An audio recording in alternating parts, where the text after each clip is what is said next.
describes the daughters of Ares and the equals of men. These women live in their own villages, among which is their capital, Themyscira. The city is fortified on the Thermodon River. Here the women live free of men, but in a region inhabited by barbarians and man-eating cannibals who know no law or justice. They maintain their independence by being fierce warriors. The neighboring Scythians call them Oripata, meaning the killers of men. They are experts on a horse, and with bows and javelins. No man may stay in their cities. To maintain their population, they conceive children by capturing men from neighboring tribes. If a pregnancy results in a girl, she will be raised as a warrior. If it is a boy, it will be abandoned or killed. They do not marry. To marry would mean they cease being an Amazon. Welcome to Dates and Dead Guys. This episode is about ancient warrior women, the Amazons. Are they myth or did they exist? And if they did exist, then what happened to them? If you stick around, the evidence may surprise you. The most notable example of what we would call Amazons, or at least warrior women, come from the ancient Greeks. But the Spanish conquistadors and early European explorers of the Americas will mention encountering warrior females they call Amazons as well. Naturally, we're talking about different groups as they live on different sides of the world, and this video will focus on the former. The American Amazons will get a video somewhere down the line. The idea of an entirely female-led society isn't the most outlandish. We have examples of plenty matrilineal societies in the world. What is really unique here is that the Amazonian women are said to have separated their society from all men and maintained a fierce, powerful warrior culture. I told a woman, just one, I don't know that many, that I was going to be doing a video on this topic. And before I even told her some of the final details, her reaction was basically that it would make perfect sense to her why women would want to separate entirely from men. It was my girlfriend, and I do think this was a warning. Clearly, she's crazy. So why would any woman really want to get away from men? In the 4th century BC, Greek author Ephorus wrote, quote, "The Amazons were treated insolently by their husbands, and when some of the men went to war, the Amazons killed those left behind and refused entrance to those returning." End quote. The men probably weren't mean just one time. The Amazons basically changed the locks when the men went to work, but then murdered their unemployed roommate, and probably also their retired dad. The earliest known account being from Homer in the Iliad. The Iliad was written in the 8th century BC, close to 3,000 years ago. In it, the Amazons were written as the fierce equals of men. Killing one wasn't even shameful because it was hard. During the Trojan War, Achilles even fell in love with an Amazonian queen. Patroclus was probably very jealous. Did anyone finish the book? Does that get resolved? It is difficult in the Iliad to separate myth from history. Not that hard. There is a lot of interference from the gods, but that within itself could largely be metaphorical.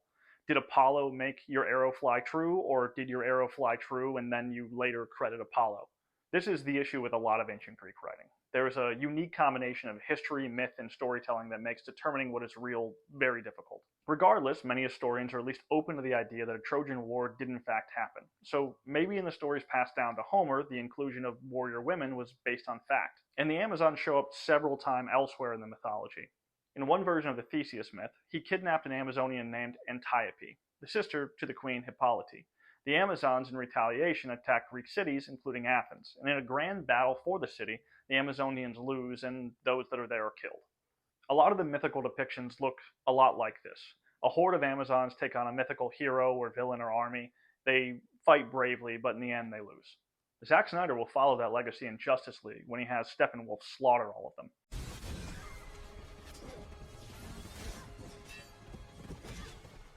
The Amazonian queen in that movie is actually supposed to be Hippolyte. You know, the one that Heracles kills in his 9th labor to get that dope belt. Outside of myth, Greek historians and writers treated the Amazons as if they existed. And that's significant. They come up in the works of notable Greeks, including the ones listed here. A lot of the accounts even overlap, and in sometimes strange ways. Hippocrates wrote, quote, "They, Samaritan women, have no right breasts. For while they are yet babies, their mothers make red-hot a bronze instrument, constructed for this very purpose, and apply it to the right breast and cauterize it, so that its growth is arrested, and all its strength and bulk are diverted to the right shoulder and right arm." End quote. I'll give context for why Hippocrates calls them Samaritan women later, but for right now, he basically means Amazons. Another Greek, Hellanicus of Lesbos, says the Amazons chopped off their right breast in order to pull back a bowstring. These two lived at the same time in the 5th century BC, and they have different but very similar accounts about the weird cultural boob practices of these women. The word Amazons may be a derivation of a, meaning without, and mesos, meaning breasts. Another explanation suggested Amazuze, meaning living together, or possibly Amazunas, with girdles. It's not all perfectly clear. The two writers were also in a geographically similar area. Both were island boys on the eastern side of the Aegean, Kos and Lesbos, respectively, and they could have been working with very similar information. And it's not like they weren't reputable. Hippocrates is also known as the father of medicine, and is the guy the Hippocratic Oath is named after. Fun fact, the oath is a lot longer than first do not harm. And I didn't know that, but it's right here if you want to pause and check it out. Definitely nothing controversial. I feel like Hippocrates, as a physician, should have addressed that you can shoot a bow and throw things with breasts. I have seen girls do it. First pitch. Which I can't. Maybe it would help some, though. To the Greeks, Amazons existed and operated as such, even if they felt that they were people of the past.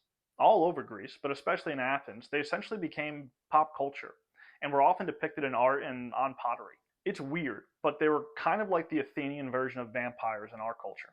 The Amazons were depicted as mysterious, sexy, and dangerous. We have countless novels and television shows that do that in other ways, but it's all very similar. But vampires are not real, and if Amazons were, then basic questions have to be answered, like what happened to them.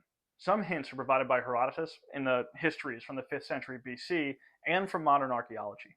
Herodotus writes that the Amazons live in the same region as cannibal man-eaters, and that the Scythians' name for them was Oripata, which means killers of men. The Greeks warred with the Amazons, and several hundred were captured after they lost a battle at Thermodon. The Amazons were taken aboard ships, but soon took them over and threw their captors overboard. But the Amazons didn't know how to sail. Herodotus writes, quote, "But they knew nothing of ships, nor had a rudder or sail or oar, and the men being thrown overboard, they were borne at the mercy of the waves and winds." End quote.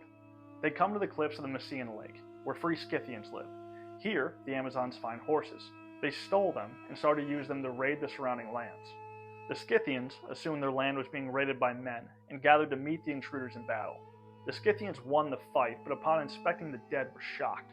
Herodotus writes, quote, "The end of the fight was that the Scythians got possession of the dead, and so came to know that their foes were women." End quote. The Scythians then called a special meeting and decided not to kill any more Amazons. They had a better idea. They estimated how many Amazons there were, and then sent that many of their young men to the area the Amazons inhabited. Quote, "They bade these youths to encamp near the Amazons, and to imitate all that they did. If the women pursued them, then not to fight, but to flee. And when the pursuit ceased, to come and encamp near them. This was the plan of the Scythians, for they desired that children should be born of the women. The young men, being sent, did as they were charged." End quote. Over time, the Amazons stopped attacking the young Scythian men because they realized that they were not actually in any danger. And then, like a bad rom-com in an ancient setting, the two sides grew closer. The young Scythian men started to live like the women, by horse and by raiding. And after not too long, the creepy stalking paid off and our young men started to have relations with the Amazons. It goes to show you that just being there can sometimes pay off. Be there. Call the Joe Biden. The two groups didn't speak the same language, so most of the communication was actually done by sign. Eventually, the Amazons learned to speak the Scythian language, because, not shockingly, the men didn't bother to figure out the language of the Amazons. But then, they married into each other's groups. The men asked the Amazonian women to come back with them to their villages and move in with their families. I guess because they're European. The Amazons say, "Hell no, I'm not moving in with your mom." That's not an exact quote, but Herodotus does describe how the Amazons responded. Quote, "Nay, we could not dwell with your women, for we and they have not the same customs. We shoot with the bow and throw the javelin and ride. But the crafts of women we have never learned, and your women do none of the things whereof we speak. We and they therefore could never agree. Nay, if you desire to keep us for wives, and to have the name of just men, go to your parents and let them give you the allotted share of their possessions. After that, let us go and dwell by ourselves." End quote. And then the men agree to go live with the Amazons. I assume because they seem fun and they're also a little scary. But where do they go? Herodotus says they crossed the river Tanis, which today we call the Don, and traveled 3 days to the east. Then they traveled 3 days north of the Mysian Lake, or the Sea of Azov, in the region pictured here. But the Amazons kept their traditions and culture. They didn't fully assimilate. They continued to hunt, raid, and war with the men. They dressed like men and maintained rules to keep their warrior spirit. Herodotus writes, quote, In regards to marriage, it is the custom that no virgin weds till she has slain a man of the enemy, and some of them grow old and die unmarried because they cannot fulfill the law. End quote.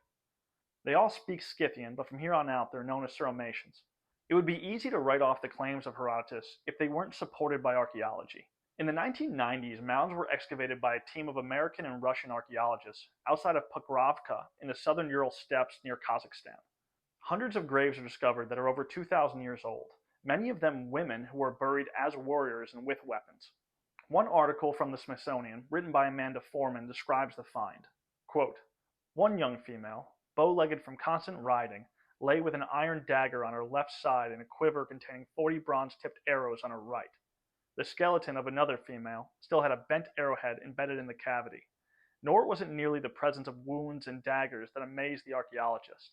On average, the weapon-bearing females measured 5 foot 6 inches, making them preternaturally tall for their time." End quote. The average height of a woman worldwide today is 5'3", and in the United States it's 5'4". So 5'6" is big. I don't know exactly what to make of that information, but it's definitely worth noting. Archaeologists found bows, arrows, spears, knives, and horses buried with these women, and they were present in about a third of the graves. This information alone doesn't mean the Amazons existed as written about in myth, but does provide evidence that women matching their historical descriptions existed where the Amazons were said to have gone in a time period they were supposed to be there. That's fun.